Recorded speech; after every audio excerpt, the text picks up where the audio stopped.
So let's turn to practice today. We are, as you know, immersed in Hanukkah, halfway through. And at the same time, at this juncture, we're moving towards the end of the month of Kislev. One of the interesting things about Hanukkah, which I think was noted by Sarah Waxman last week in her teaching, if I'm remembering correctly, is that it begins towards the end of the month as the moon is waning. And then it includes Rosh Chodesh Tebet, which arrives this weekend, and the light in the sky of the moon begins to increase, begins to wax. So in the midst of Hanukkah, where we're increasing light day by day, nights 1 through 8, at the same time, we have a different kind of flow. And where we are in the flow of Hanukkah in terms of the light of the moon is diminished light until it's completely gone. And so today I want to invite us, even though we focus a lot on light and the image of light and the symbolic power of light in our lives today, I actually want to invite us to consider the gift of darkness as we move towards a dark time in the monthly cycle. So briefly share my screen.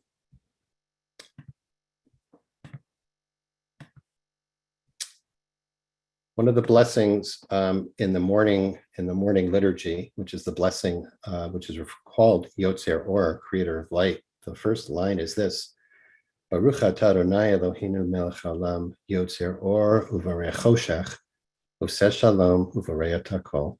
Blessed are you, Holy One, our God, sovereign of the universe, who forms light and creates darkness, who makes peace and creates all things.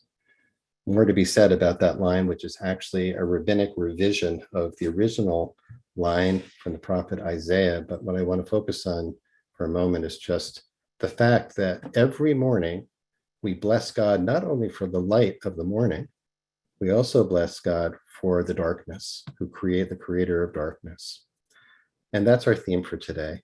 What is the blessing of darkness? Not just the blessing of light, blessing of darkness. 2 poems. One, just an excerpt from a longer poem called The Testing Tree by Stanley Kunitz. I want to acknowledge a dear friend of mine, David Brunetti, a beautiful teacher of song and music, who shared this, who introduced me to this poem or this passage from the poem, which is really, for me, has been quite helpful in difficult times. Kunitz writes, in murderous time, the heart breaks and lives by breaking. It is necessary to go through dark and deeper dark and not to turn. So in contrast to, our instinct often is, which is also a healthy instinct, which is in dark times to look for the light or to be the light, to amplify the light, which is what we frequently hear is the message of Hanukkah. Here's something that's a little bit paradoxical about when it's dark. Just as we welcome everything that's true in the moment, we acknowledge and welcome in darkness and go deeper into it, turn towards the darkness. I want to acknowledge that can be challenging in many ways and inadvisable probably at times, but it's one I think significant thought. And the poet Rumi, the Sufi poet Rumi, in this poem Shadow and Light both also conveys a similar idea. How does a part of the world leave the world? How does wetness leave water? Don't try to put out a fire by throwing on more fire. Don't wash a wound with blood. No matter how fast you run, your shadow keeps up. Sometimes it's in front. Only full overhead sun diminishes your shadow. But that shadow has been serving you. What hurts you blesses you. Darkness is your candle. Your boundaries are your quest. I could explain this, but it will break the glass cover on your heart, and there's no fixing that. You must have shadow and light, source both. Listen and lay your head under the tree of awe. When from that tree feathers and wings sprout on you, be quieter than a dove. Don't even open your mouth for even a coo. Darkness can be our candle. we must have shadow and light, source, both.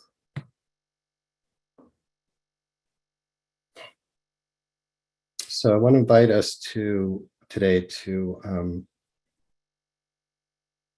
the extent that we are able to, or it feels indicated or wise or safe, to acknowledge the presence of darkness in our lives, in our world, in ourselves, to acknowledge our shadow self, the parts of ourselves that generally we would not necessarily feel comfortable revealing to others or to the world, parts of ourselves that we might repress and yet are part of us, part that we rather avoid, not to celebrate them, but to acknowledge them. And there are, I think, many ways to go with this, but it's for today, I think it would be sufficient for us simply to acknowledge the blessing, the implicit light, the spark of holiness that dwells within darkness itself, which can be enveloping, which can be comforting, which can feel protective, which serves its own function in the yin and yang of life. I'll share a visual image for a second, and then we'll go to our practice.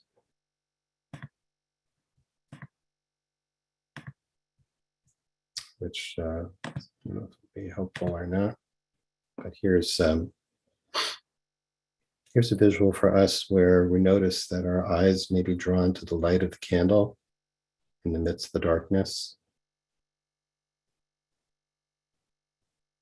flickering, flashing.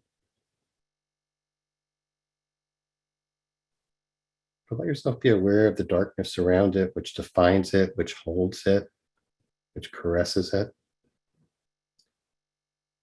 And also to notice the aura of the light of the candle in the darkness, where there is a blurring of the line between light and dark. It's another category there, another aspect where they blend into each other, they become one, where maybe it's hard to tell what is darkness and what is light.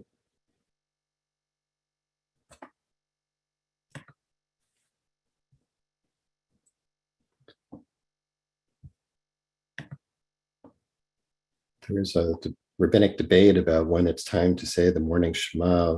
When do we notice when we move from darkness into light? What is that liminal time between darkness and light where it's neither light nor darkness? And we're able to transcend the categories of this and that. And we're able to be with the totality of ourselves and our world and our reality. And to feel some sense of redemptive truth in that. So let's turn to our practice and just begin by noticing whatever has come up for you from that visual or from the poems.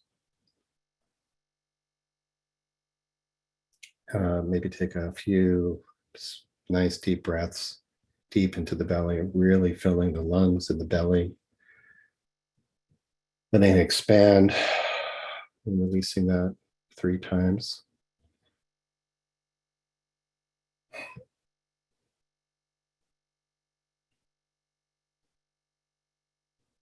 Kind of hitting the reset button on our nervous system, clearing things out. And if that feels good, just keep going for a little bit. Feeling the oxygen, fill the bloodstream, feeling renewed, revived, alive. And if you're comfortable, or if it's your custom to close your eyes, if you haven't already, let them close. Just let the eyelids fall. If that's not your thing, you can leave your eyes open, but go to a soft focus so that there are no hard edges in your vision. It's all blurred. Everything melts into one.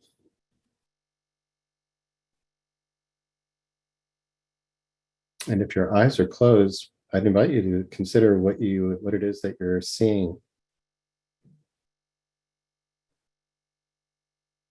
under the eyelids. And if you don't have vision, physical vision, what is it that you perceive? I don't know what that is.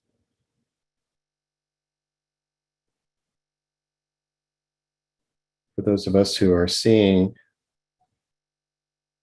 maybe notice whether it seems dark or light, or the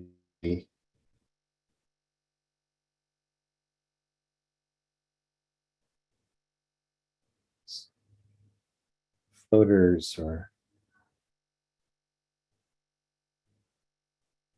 the light is moving under the surface of the eyelids, sitting in the dark, sitting in the dark where we learn to trust.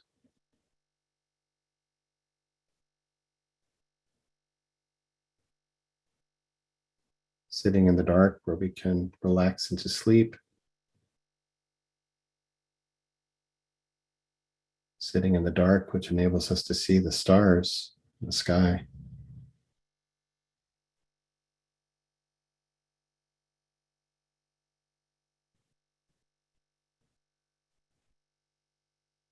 Sitting in the dark where our imagination can roam freely.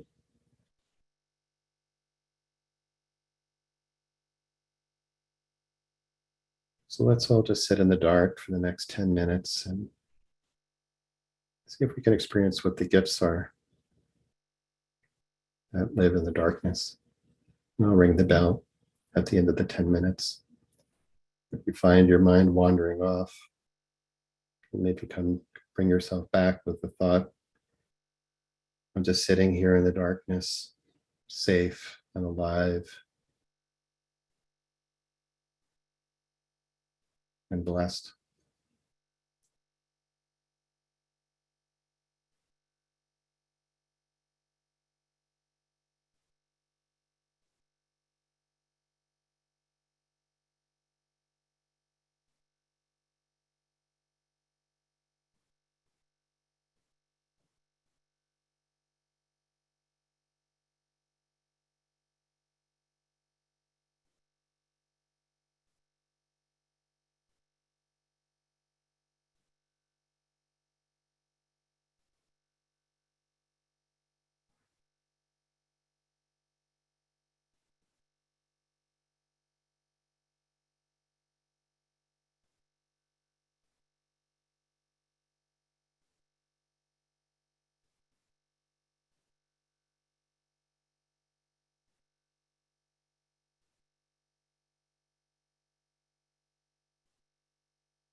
As always, if the attention drifts away, the mind takes you back in time or forward in time, just come back to the sensations of sitting in the chair or whatever you're sitting on. Feel your feet on the floor, support of the chair, presence of this group, 242 human beings together in common purpose of staying present, supporting each other. We're just sitting in the dark, welcoming the darkness.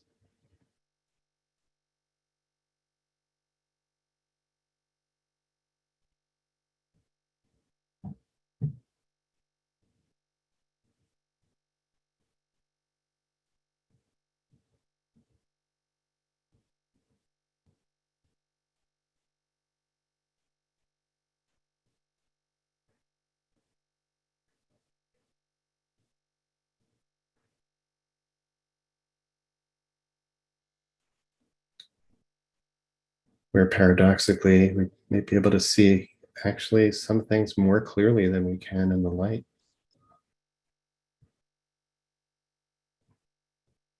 Or maybe we're willing to notice the parts of ourselves that represent our shadows. If there's any meanness in us, or selfishness, or short-temperedness, or greed, impatience, we can acknowledge that these are part of us too. Try not to act on them. We honor them, know that they're here. The quote, dark sides of ourselves, the shadow of ourselves.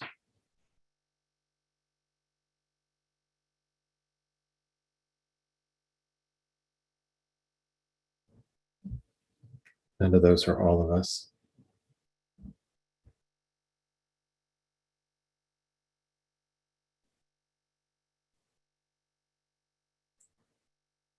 And as always, if it helps to offer yourself physically some compassion and kindness, if you're feeling unsettled or uncomfortable, you can always put your hand on your heart,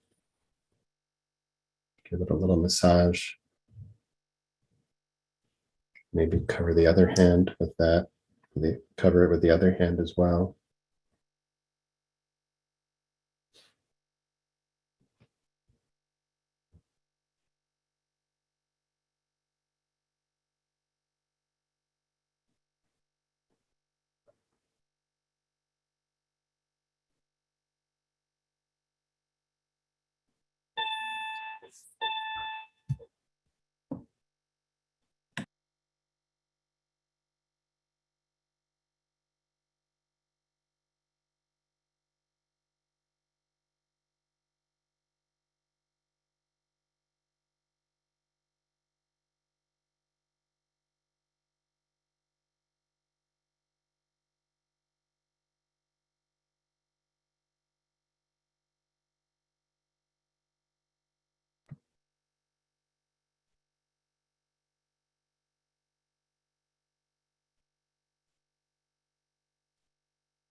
Our last minute of practice. Keeping the eyes closed or soft focus.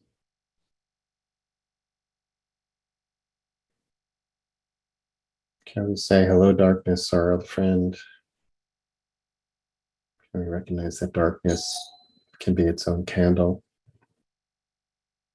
Shadow and light, each can be a source of wisdom and a portal to connection with God, the divine. Can we welcome light and darkness and recognize God?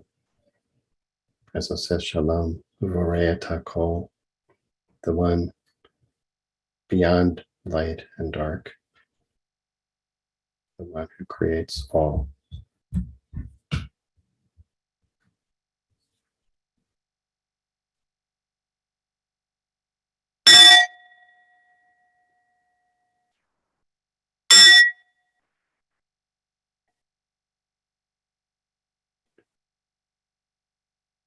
Inviting you, if your eyes have been closed, to slowly let them open to the light. Let the pupils adjust. Connect with the group, this minyan we have here. And as always, we seal the practice, recognizing light and darkness by inviting those in mourning, those who may be feeling particularly on close terms with darkness now, whether their mourning is fresh or whether observing a yard site, to recite the Mourner's Kaddish. You're invited to share the name or names of those you're remembering today in the chat box, and for all of us to bear witness through love and compassion and support for those who are. Invite them to rise in body and spirit to join me in Kaddish.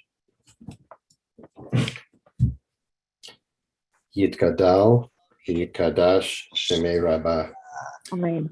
Yama, Tivrach, Yirutei, Yamlich, Malchutei. יתגדל ויתקדש שמי רבה. V'chayechon, v'yamechon, העלמה uv'chayei דיברה b'chol פירוטה bet וימליך Yisrael, מלכותה. ba'avala, חי יום נכון, v'bizman חי בכל karev. בית ישראל בעגלה בזמן Amen. קריב, Amen. ואמרו אמן. Yehi Shmei Rabba, יש שמי רבה המברך לעלם ועל מי המניה. יתברך יתברך וישתבח וישתבח ויתפאר ויתפאר ויתרומם ויתרומם ויתנשא ויתנשא ויתהדר ויתהדר ויתעלה ויתעלה ויתהלל ויתהלל שמי שמי דקדושה. קדושה בריחו Berichu. לעילה מכל העלאה מן ברכתה כל ברכתה ושירתה ושירתה תושבחנה ונחתה תושבחתה תאמרן בעלמה ונחמתה ואמרו אמן. ואמירן בעלמא ואמרו אמן. Amen. יהי שלמה יש שלמה רבה רבה משמיא משמיא וחיים וחיים עלינו עלינו ועל ועל כל כל ישראל ישראל ואמרו אמן. אמן. יעשה Shalom. שלום במרומיו ויעשה יעשה שלום שלום עממך עלינו ויעשה ועל שלום כל עלינו ישראל ועל כל ישראל ועל כל ואמרו יושבי תבל. אמן. Amen. Amen.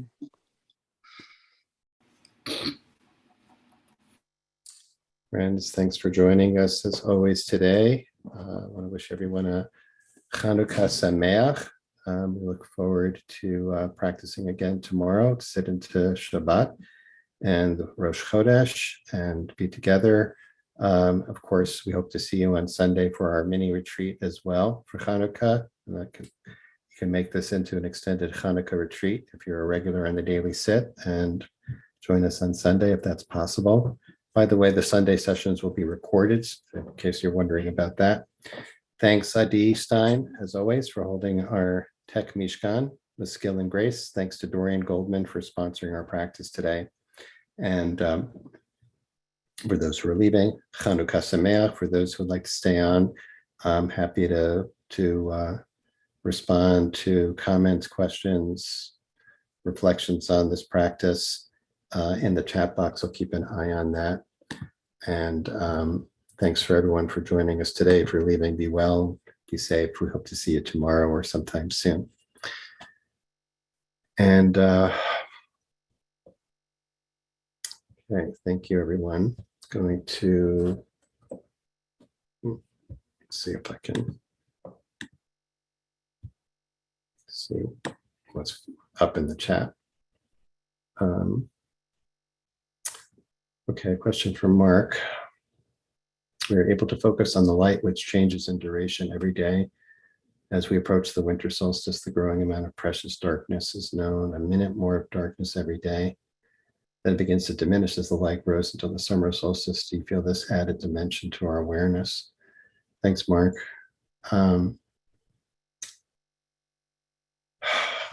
No, I guess I would feel like, for me, I hope to feel like it's enough that I just wake up to the variations of these cycles of light and darkness taking place both in the solar calendar and the lunar calendar. And then layered on top of that, we've got Hanukkah, which, has also that interesting debate about light and darkness, like whether you start with a lot of light and like the Beit Shammai approach of starting with 8 full nights of lights and diminishing over time, or the Beit Hillel, which is the prevailing view, starting with 1 light and building up to 8. I don't know, there's something about living in multiple cycles of light and darkness at the same time that makes it wonderfully complex. It's not just, it's not a simple thing. The light's increasing and decreasing at the same time. The darkness is increasing and decreasing at the same time, depending on which cycle you want to look at. I'm not sure what to make of that, other than that it reminds me, in some ways, to be aware of both the light and the dark. And especially now, I will say, and maybe,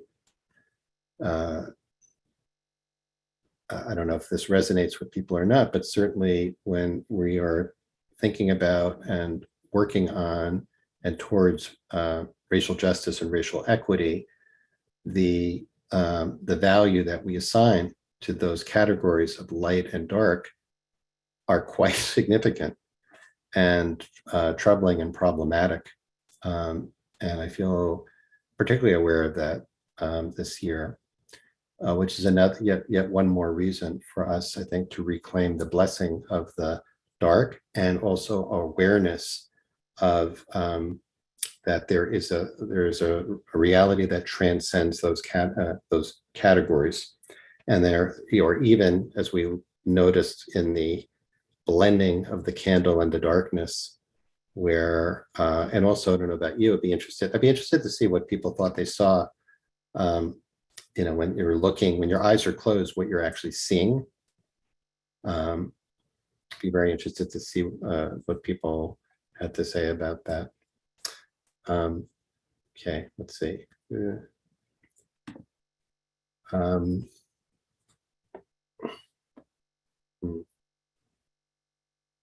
Tova Gelper is asking just practical questions. Do we have to be registered for Sunday? Yes, you do. And thanks, Adi, if you're able to put the link in just so people can, or you can just go to our website. Oh, Lester, thank you. Brecht, in the dark times. I have to say, by the way, that I didn't have enough time, but I started looking for some Sondheim lyrics on this, so I figured there's got to be, maybe Lester, you've got this at the top, at your fingertips, or somebody else does. I was thinking of Into the Woods. Brecht wrote, in the dark times, will there be singing? Yes, there will be singing about the dark times. Someone who I forget wrote that in the depths of winter, the trees appear barren, but the roots are growing deeper. Yeah, there's a lot happening. The other thing I was thinking about, a thought that popped up in my head as I was sitting, was remembering that the pupils dilate to let in more in the darkness, right? And the bright light. If we had just light, it would be way, way too much. Actually, we couldn't see if there was too much. Judith writes, I found myself realizing how much I like the darkness. It's not negative for me. I think of depth, coziness, black cat fur, deep reflection, inner deepest thoughts and feelings. Thanks for that, Judith.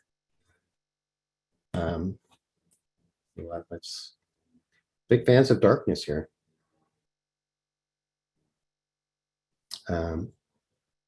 Lori, you always have a good question. I feel comfortable in the dark with a beautifully increased sense of hearing even my own heartbeat. On the other hand, I feel overwhelmingly vulnerable to childhood events that happened in the dark. How might we feel more protected and safe in the softness and gentle silence of the dark? That's a beautiful question. Thank you, Laurie. And I was cognizant of that. I was thinking, this, as a practice of going, that what Stanley Kunitz writes there of going dark and then going deeper dark. It's not necessarily for everyone, especially for victims of trauma. And that's why I was suggesting some adaptations. And then frankly, I wasn't sure I offered enough of that. So I hope that that was not disturbing too disturbing or unhealthy for anyone. Just in retrospect, should that happen, of course, at any time, it's always wise to open your eyes, to look around the room, to realize you're safe, etc., to ground yourself. So, but what I did offer was that practice, which, is an evergreen for me, of just putting my hand on my chest or whatever it might be. Like we learned from Cantor Heather Batchelor different times about the power of touching our face, about touching our foreheads, stroking our cheeks. I'm just thinking that, Laurie, I guess my answer to your question is that what occurs to me is offering physical comfort to ourselves, a hug, hugging ourselves, opening our eyes. All of that could be potentially something that could, keep us from slipping into a trauma reaction. Whoa, 39 new messages. This is like email. Okay. Oh, there's so many beautiful things here. All right, just scrolling down.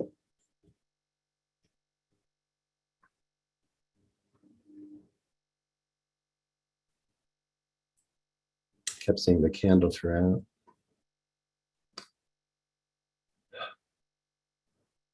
More able to talk to God in the dark because of not being distracted by objects that compete for attention. Yeah, thanks, Lauren. No one is alone. That's the one. Or Sweeney Todd. No one's going to harm you. Very good. Sunday in the park, huh? I will check it out, Lester. Thank you. Oh, Joseph in jail. Thanks, Fran Zamor. Reminding us of the theme of the current Torah narrative. Joseph, who is in prison, and literally in the darkness, which is where a lot of the magic happens in the story. And I think with fear of the dark, a lot of us struggle with fear of the dark. I certainly had that as a child, really intense fear of the dark, and still do, like to some extent, I think, of pitch black, total darkness is kind of terrifying for me. We have to make adjustments. We have to honor. We have to, like, on the one hand, we have to notice and honor fear, and we have to discern or how much it is healthy, safe, wholesome, sacred for us to tolerate, and when we need to take action. Sometimes you need to turn on the light. So, and thank you, Judy Shermer, for mentioning Robin Damsky, who's offering this 4-week series from Hanukkah to solstice, I think, through Chazon. And I speak also as somebody, I see, a lot of, I share the sadness of people. I start getting sad on June 22nd when the days start getting shorter. So I certainly relate to that. Oh, thank you, Sarah. I'm going to just make note of this piece of yours for the Shalom Center. I look forward to reading that. Thank you so much. I'm going to say, just a reminder, folks, because there's so much wonderful stuff in the chat today, that you can save the chat. I don't know if you can do it on an iPad, but on the computer, if you see the 3 dots horizontally on the far right in the chat box, if you click on that, it lets you save it to your device, to your computer. Nora, I see Jennifer Jaffe Love writes, cycles of light and dark remind us of impermanence. The cycles show us the impermanence. Being able perhaps to hold on to any one minutia more lightly, not getting stuck so much in one reality and one emotion and one thought. The idea of impermanence sets the stage for a broader bird's eye view. Thank you so much for that, Nora. Yeah, I closed with the ending of that Yotzer Or blessing. I'll put that back up in the screen for a second. There we go.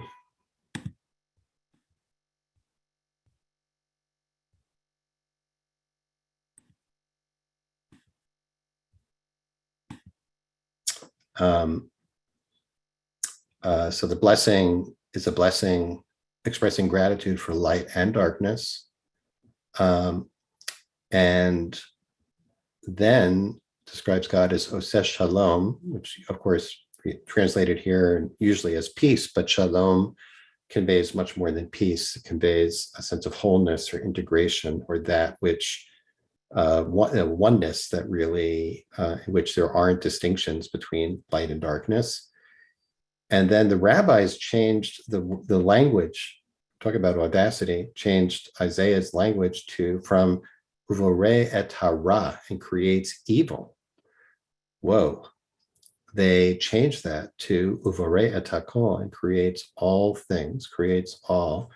In some ways, who knows exactly what the reasons were for doing that, but it winds up being a blessing about light and darkness, and then acknowledging a deeper truth that lies beyond the categories of light and darkness, shalom and hakol.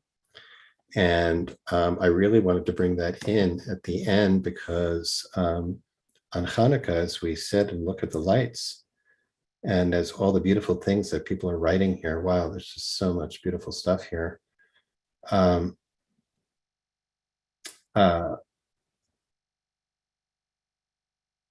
guess our initial, the initial literal practice is noticing the contrast between light and dark, and bringing our awareness to the light and the growth.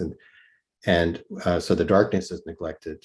Today, what I hoped to offer was just a little bit of a balance to that, to say, like, let's appreciate the darkness too, not just for the fact that it enables us to see the light. Oops. Plug in my computer before I go dark. And not that the darkness is a blessing, not just because it enables us to see the light. Of course, there are a lot of quotes about that. The blessing of darkness itself, and that the contrast, or as that quote that Nora, you brought us, the fluctuation of the cycles of light and darkness reminds us of impermanence. It also reminds us of the truth that lies beyond categories, which is actually the deepest and ultimate truth. And so may it be the case for all of us that as we look at the candles tonight, that we appreciate both the light and the darkness, and that we're able to bless the one who Oseh Shalom, Uvorei et hakol, the one who makes peace, who creates oneness and wholeness and integration, and who lies beyond and within all things, including us. So Chanukah Sameach, everyone. Really a joy to be with you. Hope to see you tomorrow to practice again. And many blessings to you all. Thanks to Adi, thanks to Dorian. Most of all, thanks to each of you for being here. Chanukah Sameach.